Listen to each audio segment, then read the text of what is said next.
tracing over the top of it. Excuse me.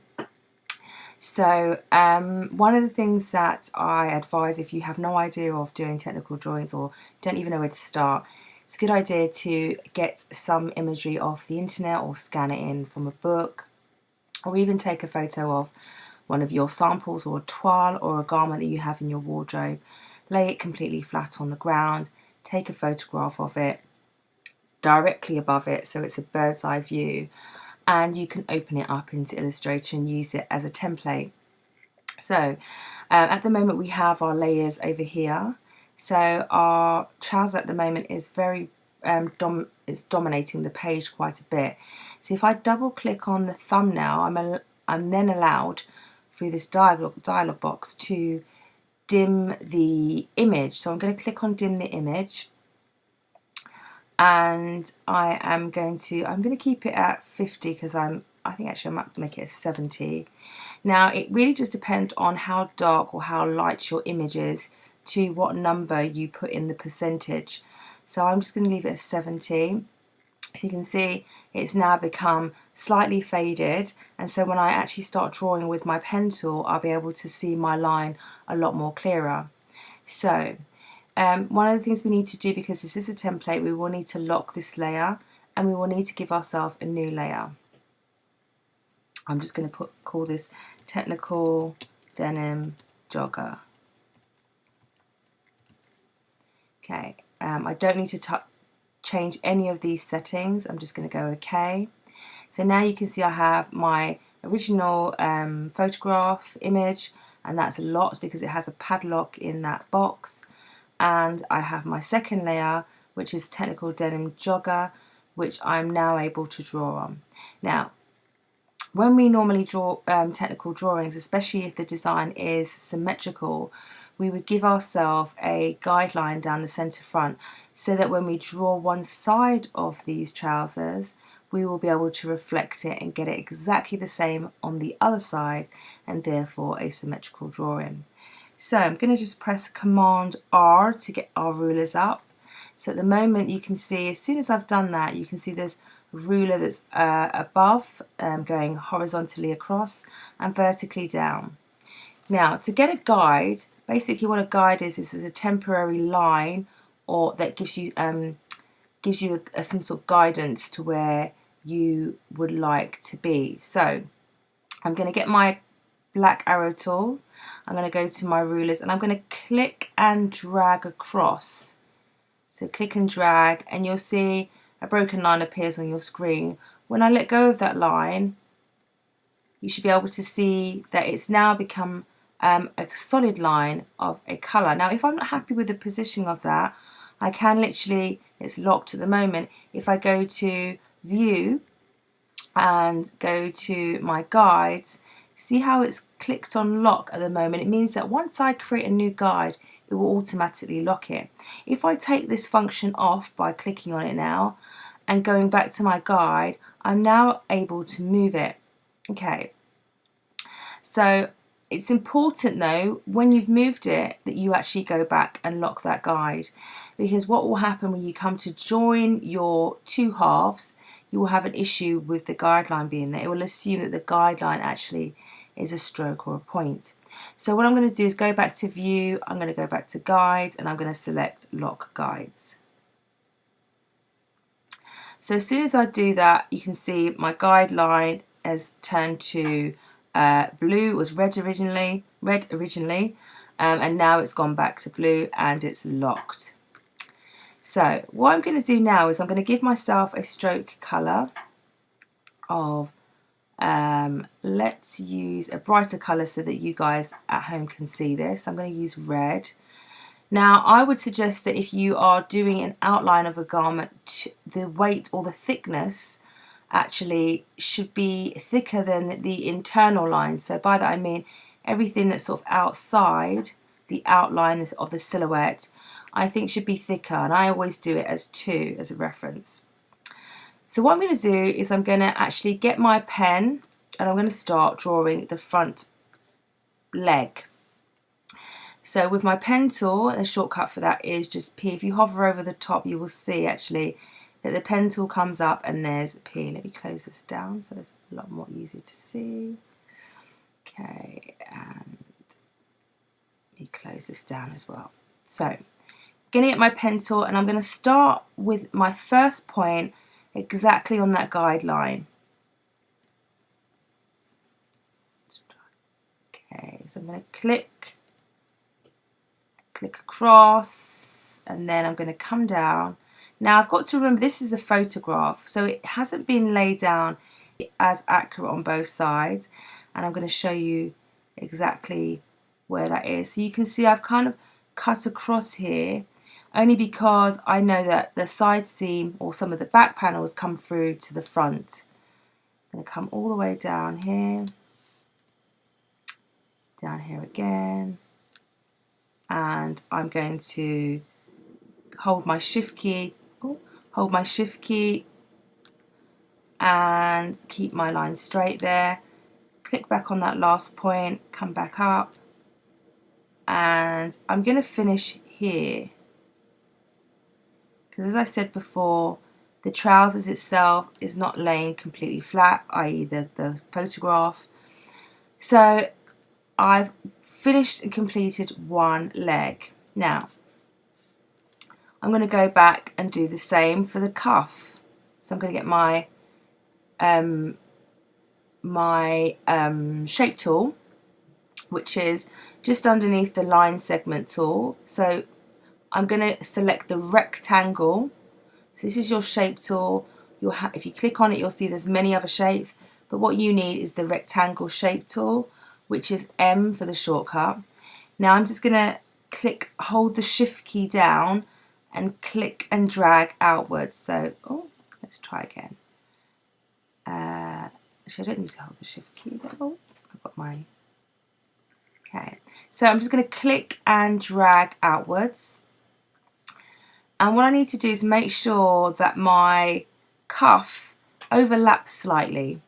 And the reason why we do that is that when we have completed the trouser, we will send the cuffs to the back so that it will be a nice clean finish here, and you won't get a double line that sometimes happens. See how it's slightly thicker there?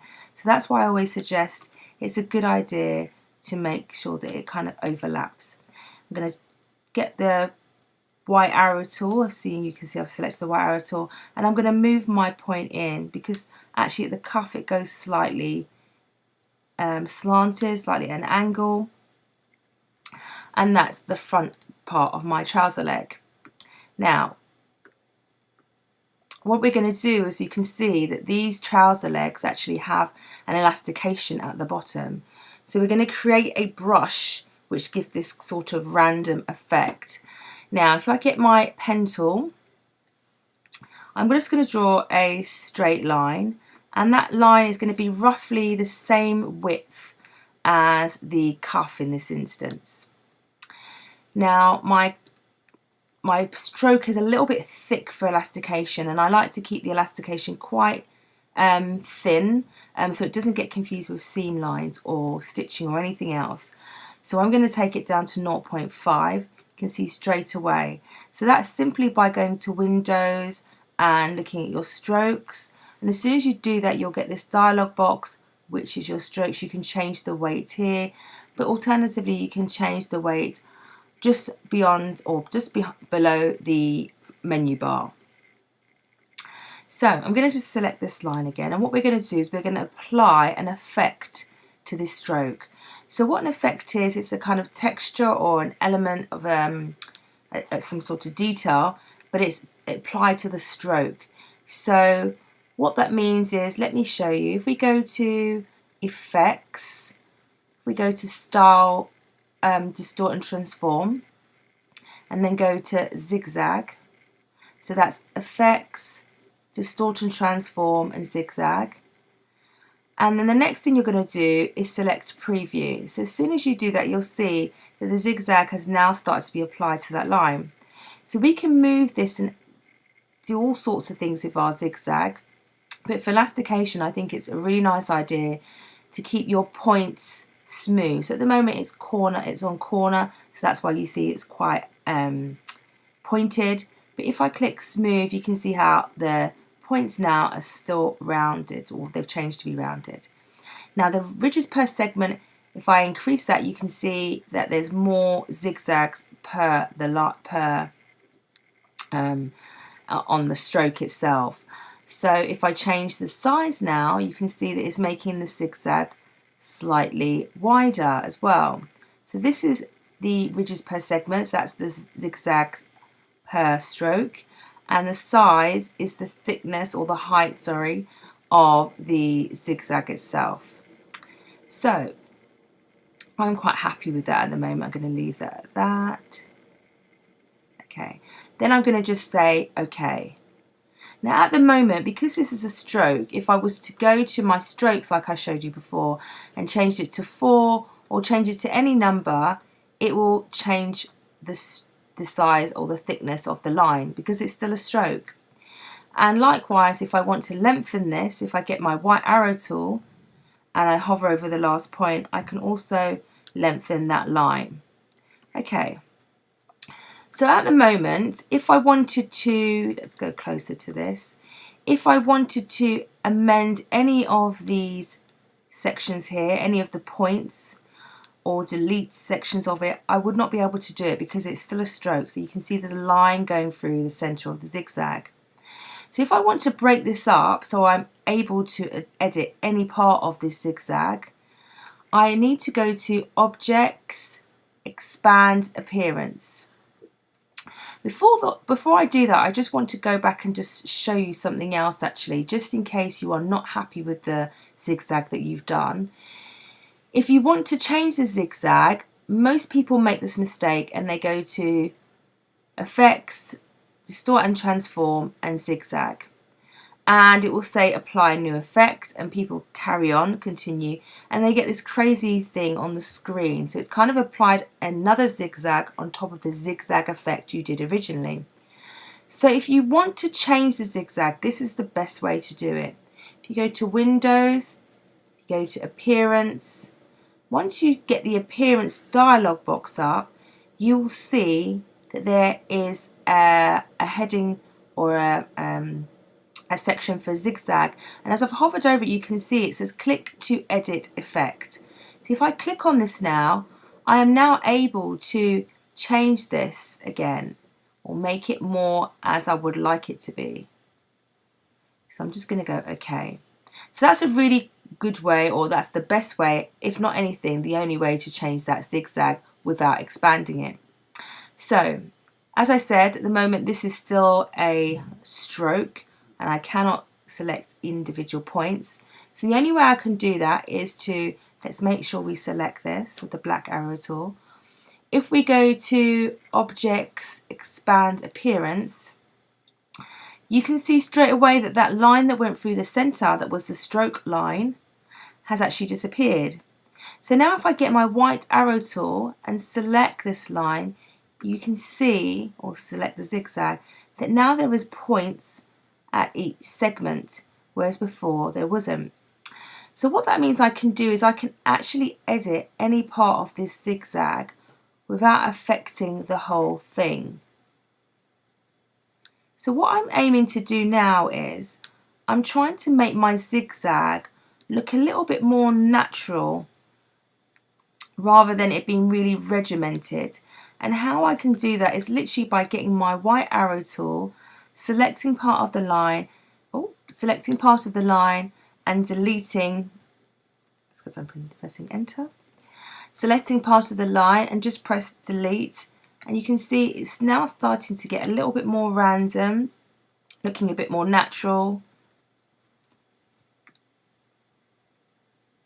And the idea is to just keep going until you are happy with what you have on the page, or you think it's random enough.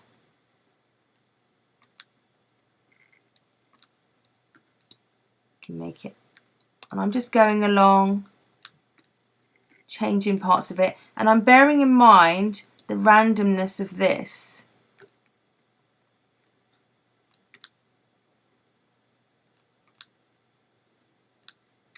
So I'm just trying to emulate that a bit better.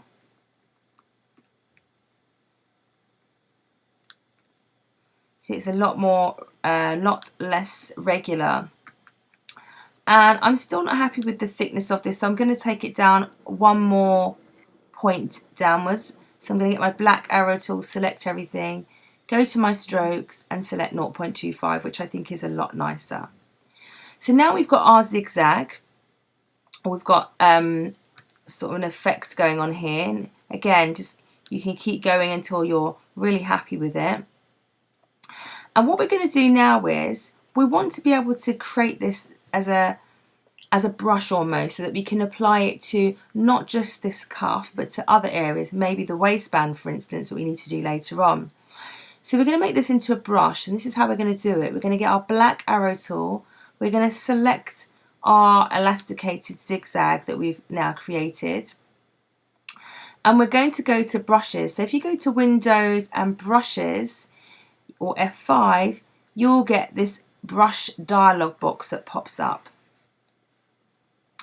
And basically underneath here, this space, you can create loads of new brushes and they become your new library. So for instance, if you go into Illustrator, there already are quite a few brushes that have been created onto it as a package, as a software.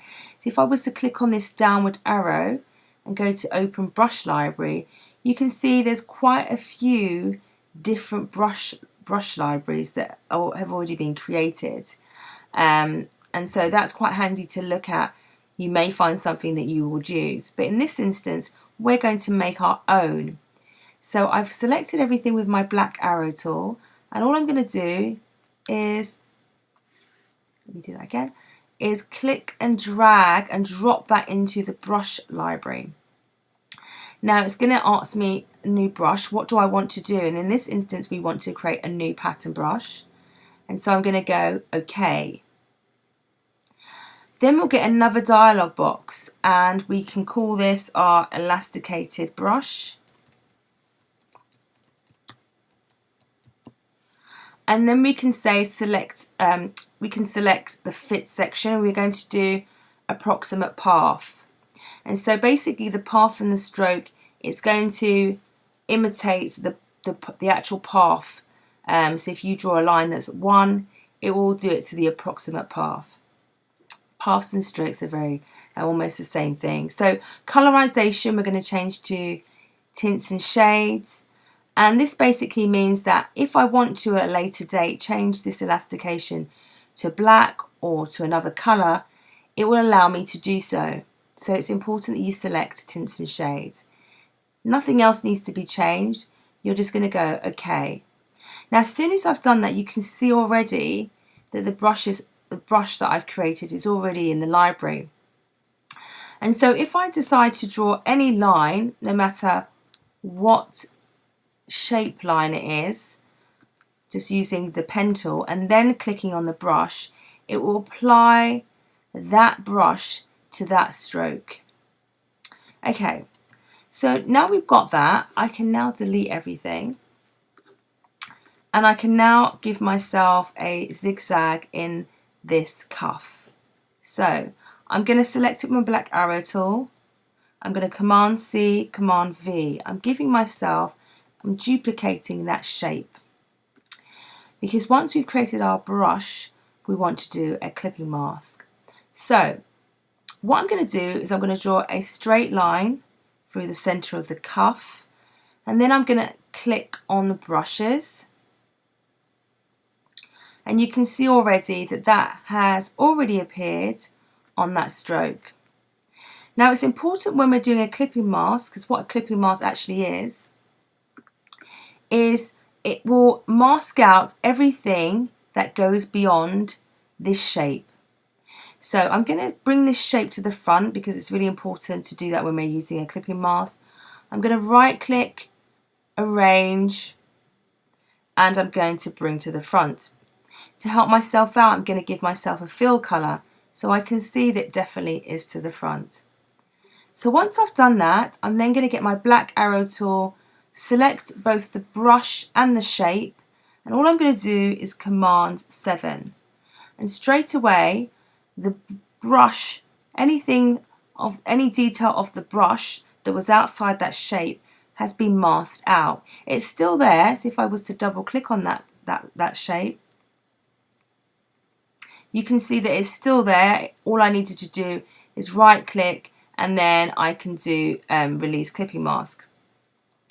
So what I'm going to do now is I'm just going to take this shape with the black arrow tool and I'm going to move it into the position where it should be.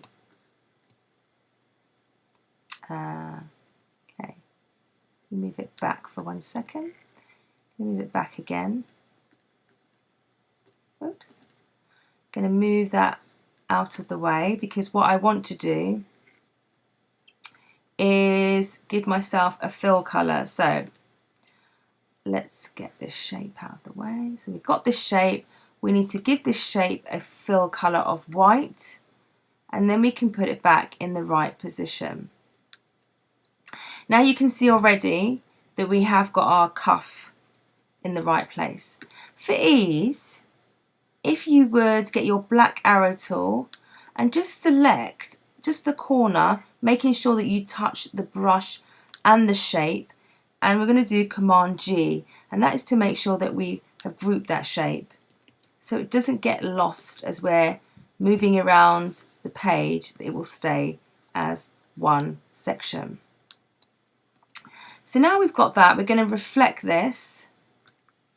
So we're going to get our black arrow tool and we're going to select everything that's on this side and we're going to go to our reflect tool. Let's close our brushes for the time being.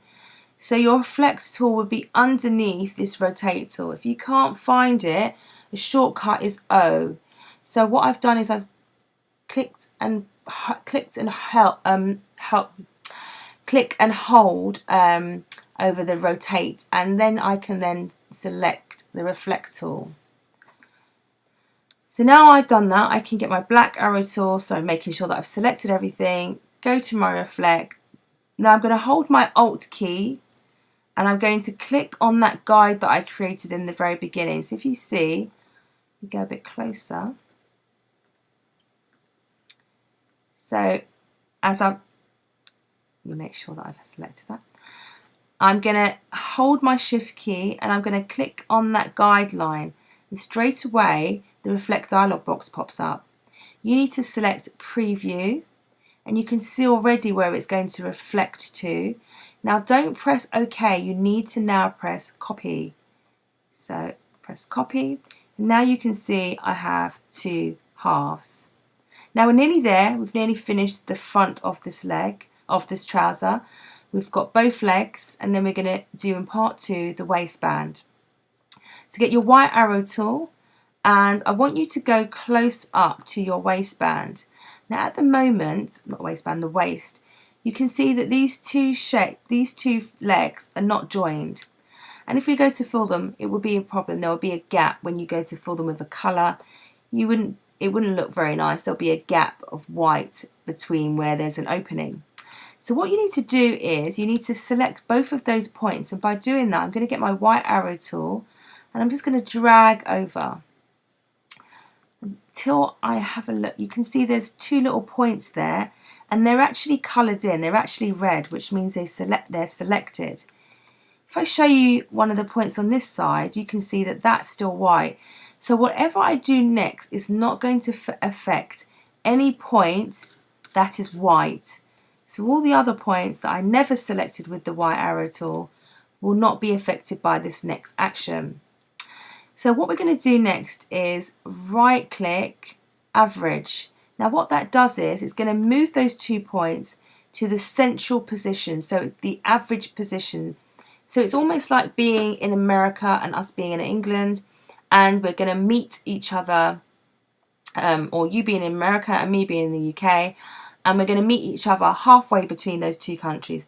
It's kind of the same thing. So I'm going to go OK for both, making sure both is selected, OK. And then you can see it's just 1 point now. It's found the midpoint, but it's still not joined. It's still two separate shapes. So again, get our white arrow tool. Oh, cancel. We're going to select over that shape again, and we're going to right click and this time we are going to join. A quick way of doing this is just doing Command J. If you're using the earlier version or the most latest version of Illustrator, you won't get this box, but basically what you need to do now is just do smooth if you're using CS4 or an older version. So I'm going to go OK, and that means basically I've now joined that shape. So if I was to click on this point, you can see they're not separate points anymore like I showed you in the beginning. They're now joined, and so we won't get any of that gapping when we go to fill that with the colour. We need to also do that here because this is an open section that needs to be closed as well. So again, white arrow tool, select over both points, again right click, average, both, OK. Then I'm just going to do Command J, and then I'm going to select corner because this is a corner, OK. OK. And then just to finish this last bit off, and then we're going to do part 2, you're going to get your pen tool and you're just going to draw a straight line for the center front seam. Be careful not to touch the outline of these trousers. If you do, it will try and join it to the outline. So we're just going to go a little bit further down, hold the shift key, and then what we can do is we can go back with the black arrow tool and we can actually negate that to be closer so that it looks like it's actually one seam. Okay, so that's that for the moment. Please join us back because I do want to show you how to do the waistband and also how to do the back view. See you soon.